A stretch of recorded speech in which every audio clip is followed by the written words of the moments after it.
అందరికీ నమస్కారం. ఆపదలో ధైర్యం. ఒక చిన్న కథ. ఒక గ్రామానికి చెందిన మేకల కాపరి ప్రతిరోజు తన మేకల మందను అడవికి మేతకు తీసుకువెళ్ళేవాడు. ఒకరోజు కూడా అలాగే మేకలని అడవిలో మేస్తూ ఉండగా ఒక మేకపోతు గడ్డి కోసం అటు ఇటు తిరుగుతూ మందకు దూరం అయ్యింది. సాయంత్రం కావడంతో మిగతా మేకలన్నీ కాపరితో కలిసి గ్రామానికి బయలుదేరాయి. కానీ ఆ మేకపోతు మాత్రం అడవిలోనే తప్పిపోయింది. మందను వెతుకుతూ అది అడవంతా తిరిగింది. ఎంత వెతికినా తన స్నేహితులు కనిపించలేదు. క్రమంగా చీకటి పడింది. అడవిలో క్రూర మృగాల అరుపులు వినిపించసాగాయి. భయంతో వణికిపోయిన మేకపోతు ఎక్కడైనా రాత్రిగా ఆశ్రయం దొరికితే బాగుంటుందని అనుకుంది. అలా తిరుగుతూ ఉండగా ఒక కొండ గుహ కనిపించింది. ఇక్కడ రాత్రంతా గడిపితే ఉదయం వెలుగు వచ్చిన తర్వాత దారి వెతుక్కోవచ్చు అని భావించి ఆ గుహలోకి వెళ్ళి ఒక మూలన పడుకుంది. అయితే తెలియని విషయం ఏమిటంటే ఆ గుహ ఒక సింహం నివాసం. కొంతసేపటి తర్వాత వేట ముగించుకొని సింహం తన గుహ వద్దకు వచ్చింది. లోపలికి వెళ్ళబోతే చీకట్లో రెండు మెరిసే కళ్ళు కనిపించాయి. దగ్గరగా చూసిన సింహానికి పెద్ద గడ్డం పదునైన కొమ్ములు ఉన్న వింత జంతువు కనిపించింది. ఇంతవరకు అలాంటి జంతువును చూడని సింహం ఒక్కసారిగా భయపడిపోయి గజగజ వణికింది. ఇది ఏ జంతువు నా గుహలోకి వచ్చి పడుకుంది, నన్ను చంపడానికి వచ్చిందేమో అని అనుకుంది.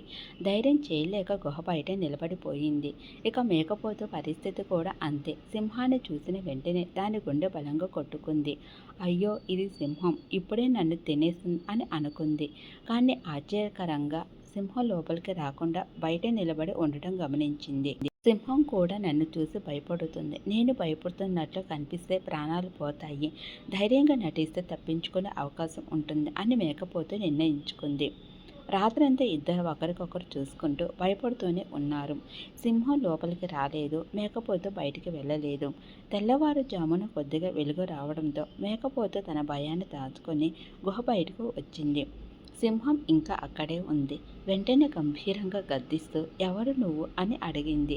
సింహం వణుకుతూ నేను సింహం, అడవికి రాజును అని చెప్పింది. అప్పుడు మేకపోతు మరింత ధైర్యంగా నటిస్తూ ఓహో, నువ్వేనా ఆ సింహం, నిన్నే నేను వెతుకుతున్నాను. ఇప్పటి వరకు 1000 ఏనుగులను లెక్కలేనన్ని పులులను చంపాను. సింహాన్ని చంపే వరకు ఈ గడ్డం తీయనని ప్రతిజ్ఞ చేశాను. ఇన్నాళ్ళకు నువ్వు దొరికావు. నిన్ను చంపి నా ప్రతిజ్ఞను నెరవేర్చుకుంటాను అని గట్టిగా అరిచింది.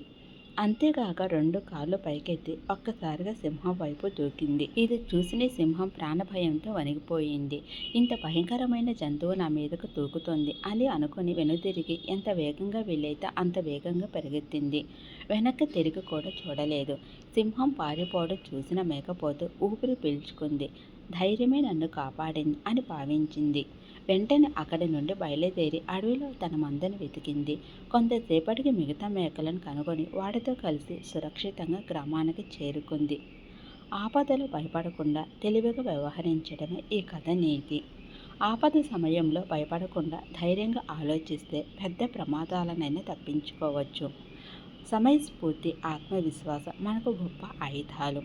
ఈ కథ మనకు ధైర్యం, ఆత్మవిశ్వాసం, సమయస్ఫూర్తి ఉంటే ఎంతటి క్లిష్ట పరిస్థితినైనా ఎదుర్కోవచ్చు అనే గొప్ప సందేశాన్ని అందిస్తుంది. ఆపదలు ఎదురైనప్పుడు భయానికి లోనవ్వకుండా ధైర్యంగా ఆలోచించడం చాలా ముఖ్యం. శారీరక బలం లేకపోయినా సమయస్ఫూర్తి, తెలివితేటలతో పెద్ద పెద్ద ప్రమాదాలను కూడా అధిగమించవచ్చు. ఈ క్రింద కథతో మేకతో సింహం కంటే బలహీనమైనది అయినప్పటికీ తన ధైర్యం, చాకచక్యంతో ప్రాణాలను కాపాడుకోగలిగింది. అదేవిధంగా సమయస్ఫూర్తితో కూడిన ధైర్యం ప్రాణాలను కాపాడుతుంది. తెలివి ముందు బలం కూడా తల వంచుతుంది అనే సత్యాన్ని గుర్తు చేస్తుంది. ఈ వీడియో మీకు నచ్చితే లైక్ చేయండి, షేర్ చేయండి.